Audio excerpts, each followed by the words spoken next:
பாலக்கோடு அருகே +2 தேர்வில் தோல்வி, தற்கொலை செய்து கொண்ட மாணவி. தர்மபுரி மாவட்டம் மாரண்டஅள்ளி அடுத்த கன்னிகாபுரம் கிராமத்தில் வாழும் மலைவாழ் இனத்தைச் சேர்ந்த கூலி தொழிலாளி வெங்கடேசன் தற்போது மாரண்டஅள்ளி மாரப்பன் தெருவில் வசித்து வருகிறார். இவரது மகள் நிவேதிதா 16.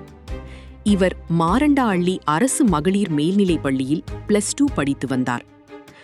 +2 தேர்வு எழுதிவிட்டு தேர்வு முடிவிற்காக காத்திருந்தார். இன்று தேர்வு முடிவு வெளியான நிலையில் நிவேதிதா வரலாற்று பாடத்தில் தோல்வியானார்.